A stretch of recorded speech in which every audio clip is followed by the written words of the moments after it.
ఢిల్లీకి లోకేష్ బీజేపీపై టీడీపీ ఒత్తిడి.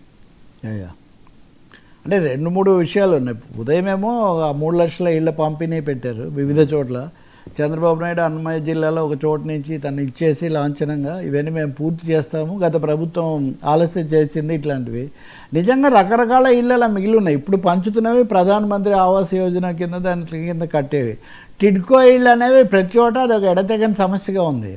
జగనన్న కాలనీలను ఇచ్చాడు, అవి కొలిక్కి రాలేదు, అవి దూరంగా ఇచ్చాడు, ఏం ఉపయోగంగా లేదని చంద్రబాబు ఇవన్నీ ఉదయం చెప్తూ ఉన్నారు.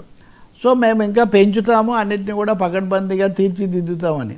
ఇది అయిన తర్వాత సాయంత్రం లోకేష్ ఢిల్లీ వెళ్తారని ఇందాక మనం అనుకున్నట్టే. ఎందుకు వెళ్తున్నారు అంటే పెట్టుబడుల సదస్సు గురించి ఢిల్లీలో మీడియా కాన్ఫరెన్స్ ఆయన ప్రెస్సర్ అక్కడ నిర్వహిస్తారట. సరే దేశమంతా ప్రపంచమంతా తెలియాలని పెడితే పెట్టవచ్చు, కానీ ఏదో ఒక విధంగా ఢిల్లీలో మన ప్రెజెన్స్ చూపించుకోవాలి అనే ఒక తాపత్రయం అయితే తెలుగుదేశం పార్టీలో ఆ నాయకత్వంలో మటుకు బలంగా ఉంది. అది ఎక్కువగా ఆ ఒత్తిడి లోకేష్ మీద ఎక్కువగా ఉంది. ఆయనకు కూడా ఆసక్తి ఉండొచ్చు, యువ నాయకుడు కాబట్టి. సో ఢిల్లీ వెళ్ళిన తర్వాత ఎవరు సమయం ఇస్తారు ఇవ్వరు అన్నది మనం ఏం చెప్పగలిగింది లేదు, కానీ బట్ లోకేష్ ఇది రెగ్యులర్ ట్రావెలర్ టు ఢిల్లీ. ఈ మధ్య మీరు చూస్తే కనీసం 3-4 సార్లు. సార్ లోకేష్ గారికి ఫుల్ పవర్స్ ఇచ్చేసారని చెప్పి ఈరోజు చాలా వాటిలో వార్తలు వచ్చిన నేపథ్యం. లోకేష్కి ఫుల్ పవర్స్ ఇచ్చారు, ఆయన మళ్ళీ కిందకు ఫుల్ పవర్స్ ఇచ్చారు. ఆయన రీజనల్ కోఆర్డినేటర్స్తో మాట్లాడారు నిన్న. నిజంగా చెప్పాలంటే ఈ పనులు ఎవరు చేస్తారు? పార్టీ అధినేత కదా చేస్తారు. చంద్రబాబు లేకుండా ఈయనే మాట్లాడి మీరే అన్నీ చూసుకోవాలి, వేరే పార్టీల నాయకులు ఉన్న చోట, అంటే ముఖ్యంగా జనసేన సభ్యులు ఉన్న చోట కూడా మీరే కోఆర్డినేట్ చేసి జరపాలి. కాబట్టి తెలుగుదేశం పగ్గాలు, తెలుగుదేశం నిర్వహణ అనేది పూర్తిగా లోకేష్ చేతిలో పెడుతున్నారనేది నిస్సందేహం.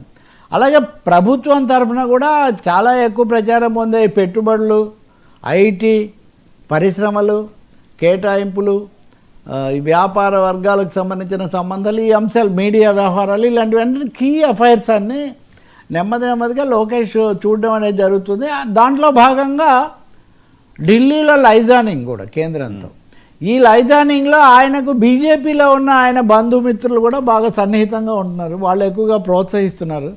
మీరు కాస్త ఎక్కువగా వస్తే మేము అక్కడ మీకు ఒక వారధి నిర్మించే ప్రయత్నం మేము చేస్తామని ఆయన వెంటబడి ఇక్కడ అసలు లేకుండా అక్కడికే వెళ్ళే పరిస్థితి కూడా తెస్తున్నారని. కాబట్టి ఢిల్లీ వెళ్ళటం అనేది ఆ విధమైన నేపథ్యంలో జరుగుతుంది. ఇందాక అనుకున్నట్టుగా ఈ బీజేపీతో ఉన్న రిలేషన్ భవిష్యత్తులో కూడా కొనసాగాలంటే దాన్ని కొనసాగించే బాధ్యత మీది అని కూడా అలాంటి ఒక టాస్క్, ఆ పని కూడా ఆయన తీసుకొనే వెళ్తున్నట్టు కనిపిస్తుంది. అయితే ఇప్పుడు పెట్టుబడుల సదస్సులు ఇవన్నీ జరిగిన 1,00,000 కోట్లు 2 లక్షల కోట్లు ఆ ఫిగర్స్ రావచ్చు, కానీ వర్మ మనకు తెలుసు హౌ డిఫికల్ట్ నిజంగా రావటము. నిజంగా ప్రపంచంలో భారతదేశంలో కూడా ఉత్పత్తి రంగం, మ్యానుఫ్యాక్చరింగ్ సెక్టారు, జాబ్ క్రియేషను బాగా వెనకపట్టుపడుతున్న కాలంలో వ్యవసాయ ప్రధానమైన ఆంధ్రప్రదేశ్లో 1,00,000 కోట్ల పెట్టుబడులు వచ్చేస్తున్నాయి, అయిపోతుంది, ఇక్కడ అయిపోయింది, అక్కడ అయిపోతుంది అని చెప్పడం ఎంతవరకు ఆచరణ సాధ్యం అవుతుంది, ఇది ఎంతవరకు ప్రచారంగా మిగిలిపోతుంది అనే సందేహం కూడా ఉంది. ఈ ప్రచారం ఎక్కువ చేసిన కొద్దీ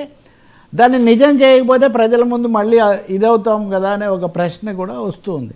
సో ఇదంతా ఇంకా లోకేష్ మేనేజ్మెంట్ లాగా తయారైపోయింది. ఇప్పుడు ఇంకా ఢిల్లీ వెళ్ళి ఇటు పెట్టుబడుల మేనేజ్మెంటు, అటు కేంద్రంతో మేనేజ్మెంటు, ఇక్కడ పార్టీ మేనేజ్మెంటు, మొత్తం మీద పూర్తిగా చంద్రబాబు బాధ్యతలన్నీ ఇటు ట్రాన్స్ఫర్ అవుతున్నట్టునే. చంద్రబాబు ప్రధానంగా తన విజన్ గురించి చెప్తూ ఉంటారు. ఇంకా సార్ మంత్రి సురేఖ